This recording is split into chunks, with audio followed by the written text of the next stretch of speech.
Thokozani. Good day, everyone. Please welcome back. This is Koko Makaba again.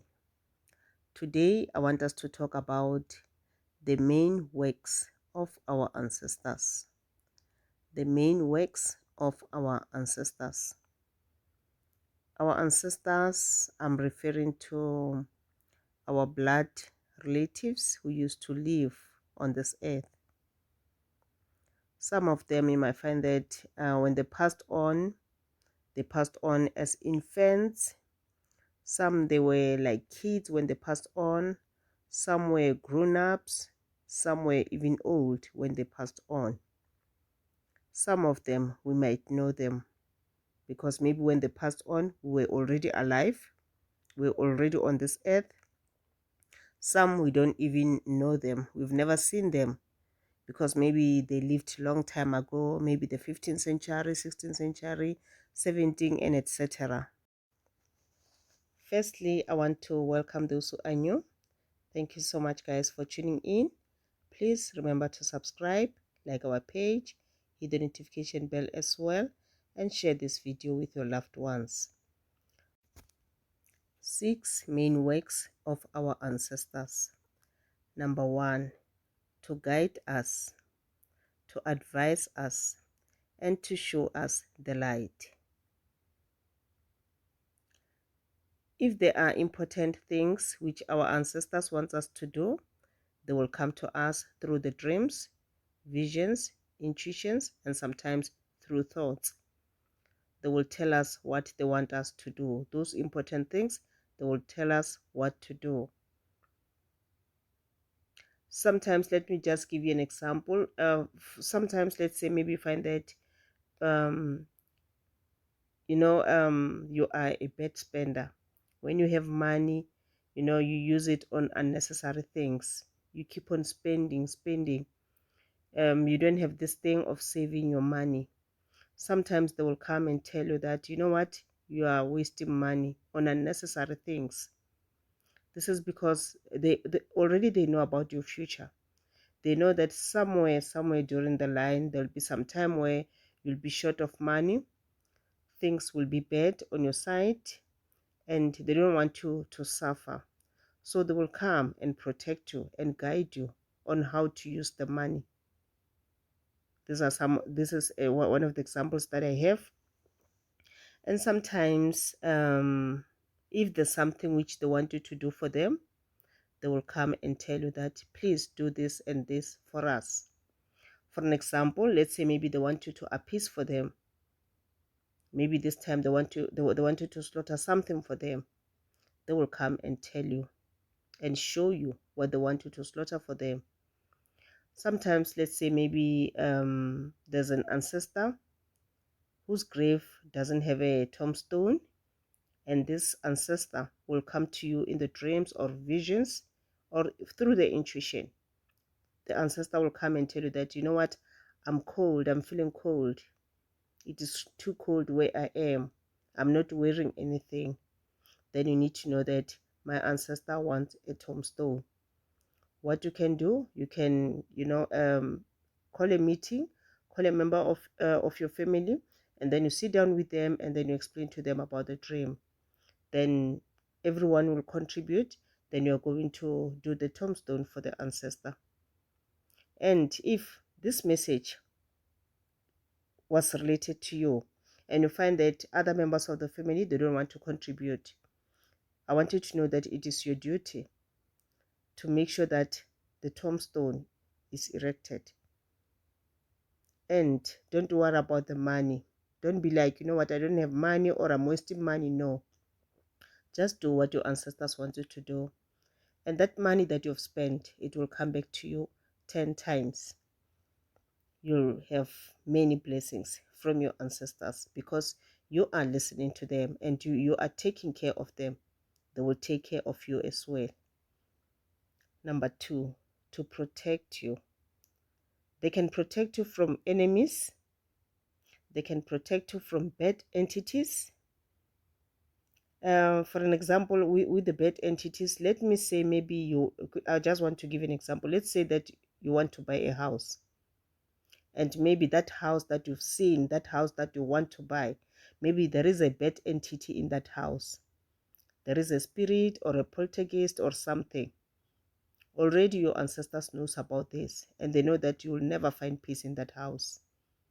It's like you are just throwing your money down the drain. So they will come and warn you.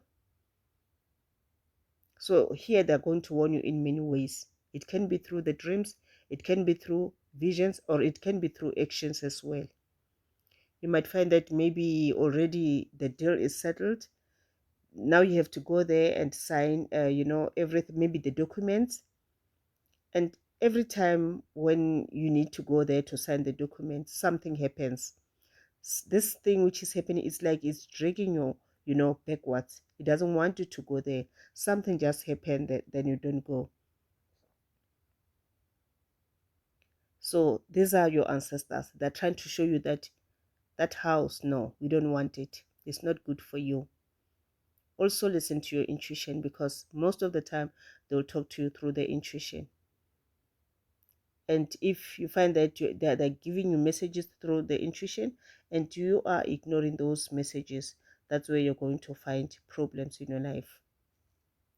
They will also warn you about bad things which are going to happen. Maybe things like, let's say, a car accident. They will show you that this is what is going to happen. So they want you to fix your car. Maybe there's something wrong, mechanically wrong with your car. So take your car for service so that it be fixed. Or maybe your car needs to be cleansed.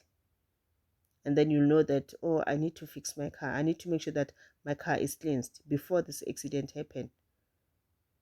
I need to cleanse my car so that this accident must not happen. So these are many ways in which they will, they will protect you. Just listen to that intuition. Okay, number 3, to bring you blessings. The ancestors can bring you blessings and lots of blessings. Maybe let's say you're not working, you are looking for that job. They know that you are looking for that job. And yes, you can still tell them that you can see, I'm suffering, I'm looking for a job. They can give you that job. You want money. They know that you want money. Yes, you can still tell them about the money that you want. Your ancestors will give you money. And I'll have a video soon about many ways in which ancestors can give you money. I want us to talk about this. This is a very important, topic. So they will give you this money. They can give you a good relationship as well. Your ancestors want to see you happy. So they don't want to see you in a, they don't want to see you being in a toxic relationship.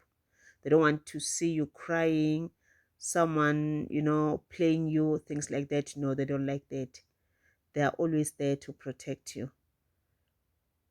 Number 4, to help you to change the destiny of your generation or the destiny of their generation.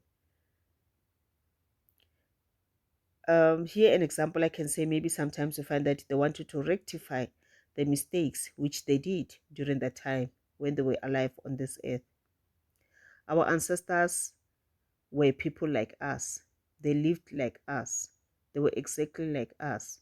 They made mistakes just like us. Let me give you an example. Let's say maybe you had this ancestor who had a spiritual gift. The ancestor was supposed to go and initiate and do what they're supposed to do, but this ancestor refused to accept the gift. Now the ancestor has passed on. This ancestor is not resting peacefully. This ancestor is suffering. The spirit is suffering because of the things which she didn't do during the time. So this ancestor, because when you have a spiritual gift as well, this ancestor can come to you so that you acknowledge your gift. Maybe you find that you're also refusing, you're also doing the very same mistake that this ancestor did. And then they will come to you and show you the way, show you the light. And as soon as you initiate, or as soon as you acknowledge your gift, then this shows that you are, you are, it's like you are rectifying the mistakes which your ancestors did. Now your ancestor will be able to rest in peace. And because the ancestors now resting in peace, the spirit is no longer suffering. This is where the spirit is going to be more strong, and the spirit will bring you blessings in your life. Number 6, okay, sorry, number 5, to help you to break or to remove curses done long time ago on the family by the enemies, so that these curses, they don't affect the future generation. So you find that maybe there's a curse in the family. Let me give you an example. Let's say maybe it's you find that the man in this family, the man of this family, or the man of this generation, whenever they get married, the marriage always end up in divorce. All of them. When they reach a certain age, they get divorced. Or sometimes maybe find that the women in this family, they don't get married at all. No marriage for them. It's a curse. So your ancestors will come to you, and they will help you so that you break this curse. It's only you. They chose you to come and break this curse. Sometimes you find that the people in this house, they, it's hard for them to get work, to get the job. If someone gets work, they will work for 3 months, 2 months, 3 months. After 3 months, things are bad. After 3 months, the work, they are retrenched. So the ancestors will come and break this curse. It is your duty to help breaking up this curse. So once you talk to your ancestors, you communicate with them, you have a relationship with them, you'll be able to understand them when they come to you and try to guide you on how this curse must be broken. But if you don't talk to them, obviously, even if they come, they try to talk to you, you won't be able to understand them. Number 6, their work is to fight our battles. When I'm talking about our battles, I'm talking about spiritual battles. There are so many things happening to us spiritually, which we don't see. Most of us, we don't see them. There are many spiritual wars which are being fought, and we are involved in these wars. Sometimes at night you're sleeping, you don't see what is happening to you. You don't see what is happening to your spirit. Every day when you wake up, your body is very tense. You're feeling very tired. It's like you didn't sleep. It's like you've been waking the whole night. Yes, something was happening. So your ancestors will come and fight you to fight for you those type of wars. They will fight your enemies. You will never fight alone. They will help you to fight. And sometimes you find that where you're staying, sometimes there are entities, or let me say roaming spirits. The spirit is just passing by, and because your home is not protected, the spirit just decides to come in, and this spirit is terrorizing you and your family. So it's your ancestors' duty to fight this roaming spirit so that it doesn't possess anyone in the family. Thank you so much, guys. This is what I have for you. If I have more work for the ancestors, we'll have part 2 of this video. Thank you so much, guys. I really appreciate you. Togos.